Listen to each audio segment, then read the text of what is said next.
علم کا شہر ہوں اور شہر میں ہر چیز ملتی ہے. وہ بتا اگر ہر علم چاہیے میرے پاس آؤ. سائنس یہاں سے ملے گی, ٹیکنالوجی یہاں سے ملے گی, الجبرا یہاں سے ملے. ارے الجبرا پہ لوگ گھمنڈ کرتے ہیں. کسی اور زبان میں الف لام کے ساتھ کوئی بات کرتا ہو تو بتاؤ. یہ الجبرا ہی بتا رہا ہے کہ یہ عربیوں کا دیا ہوا ہے.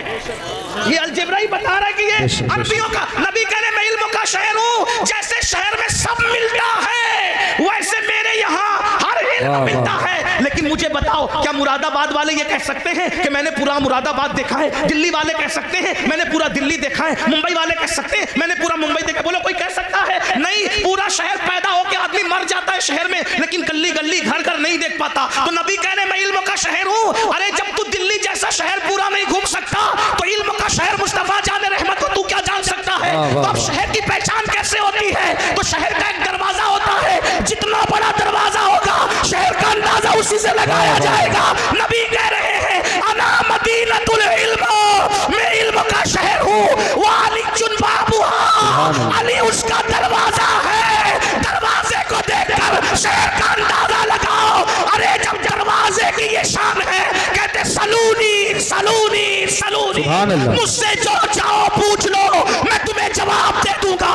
تم زمین کے جتنے رستے جانتے ہو اس سے زیادہ میں آسمانوں کے رستے جانتا ہوں. تو جب دروازے کی یہ شان ہے تو شہر علم مصطفیٰ جان رحمت کی شان کا عالم. سبحان اللہ, نعرہ تکبیر. یاد رکھو, اسی عقیدے پہ قائم رہو. اپنی بیٹیاں عاشقوں کے یہاں دو, گستاخوں کے یہاں مت دو. اور آخری دو جملے, صرف نبی کے گستاخ نہیں, صحابہ کے گستاخوں کو بھی, اہل بیت کے گستاخوں کو بھی بیٹی نہ دینا. کیونکہ شفا شریف میں قاضی ایاز لکھتے ہیں کہ ایک شخص مر رہا تھا. توجہ, شفا کو اگر مانتے ہیں قاضی ایاز کی تو سن لو. ایک شخص مر رہا تھا, اس کی زبان پہ کلمہ نہیں آ رہا تھا. لوگ کہتے تھے تو کلمہ نہیں پڑھ پا رہا ہے, تو وہ کہتا تھا میں ابو بکر و عمر کے گستاخوں کے ساتھ بیٹھتا تھا اس لیے میری زبان پہ کلمہ نہیں آ رہا ہے. میرے بھائی جو ابو بکر اور صدیق اور فاروق اعظم کے گستاخوں کے ساتھ بیٹھے, صرف گستاخی نہ کرے, صرف بیٹھے, مرتے وقت اس کی زبان پہ کلمہ نہیں آتا, تو جو رسول اللہ کے گستاخوں سے رشتہ داری کرے مرتے وقت اس کی زبان پہ کیسے کلمہ آئے گا؟ آپ کے ذمہ ہے ایمان کیسے بچاتے ہو. انہیں جانا, انہیں مانا, نہ رکھا غیر سے کام. للہ الحمد, میں دنیا سے مسلمان گیا. میرا وقت تو پورا ہوا, 2 منٹ میں نے زیادہ لی, اس کے لیے معذرت. استغفر اللہ ربی من کل ذنب واتوب الیہ. ابھی جانا نہیں, محفل جاری رہے گی. ایسی محفل سجنے کے لیے بہت محنت لگتی ہے. ابھی مفتی صاحب کا خطاب ہونا ہے. ہم لوگ اس لیے جلدی آ گئے کہ جلدی جائیں گے تو جلدی محفل شروع ہو جائے گی. ہم لوگ پبلک دیکھ کر نہیں آتے. ہاں 72 بھی ہو نا, وفادار چلیں گے. لیکن اللہ نے آپ کو بھیج دیا, آپ سب آ گئے ماشاءاللہ. ہم تو ماشاءاللہ 8:30 یا 8:35 سے یہاں کے بیٹھے. ہاں الحمدللہ. مفتی صاحب بھی تقریباً 8:45 کے قریب آ گئے تھے, 8:45 یا 9 کے آس پاس وہ بھی آ گئے. تو یہ علماء پہلے, اور میں تو آپ کو مشورہ دوں گا ایسے ہی کرو. ابھی کچھ کسی کے ستانے اور یہ کسی کے پریشر میں کرتے ہو, لیکن محفل کا مزاج بنا لو. مغرب کے بعد یا عشاء اول وقت میں پڑھ کے شروع کرو, 11, 11:30, 12 تک کی محفل ختم کرو. تم بھی فجر پڑھو, ہمیں بھی فجر پڑھ لے دو. ورنہ مقرر تو بیچارہ جاگ کر کے فجر پڑھ لیتا ہے کیونکہ صبح وہ ظہر تک سوئے گا, لیکن آپ کو تو کام پہ جانا ہے. فجر روز پڑھتا ہے, وہ بھی ہمارے جلسے کی وجہ سے پڑھ نہیں پاتا. اگر ایک کی بھی فجر ہمارے جلسے کی وجہ سے ترک ہوگی تو میں سمجھتا ہوں کہ کہیں نہ کہیں ذمہ دار بھی پکڑ میں آئیں گے اور چھوڑنے والا بھی پکڑ میں آئے گا. اور کروڑوں جلسے پڑھنے میں رکھا جائے اور فجر کی ایک نماز ایک پڑھنے میں رکھا جائے, دونوں برابر نہیں ہو سکتی. اس لیے 3 بجے تک 2 بجے تک مت جگایا کرو, جلدی جلسے ختم. جلسے دیر تک چلانا کمال نہیں ہے, جلسے میں اچھا پیغام دینا یہ کمال. بے شک اللہ پاک کی بارگاہ میں دعا ہے, گفتگو کے درمیان مجھ سے کوئی بھی غلطی ہو گئی ہو اللہ تعالیٰ معاف کر دے. استغفر اللہ ربی من کل ذنب واتوب الیہ وما علینا الا البلاغ.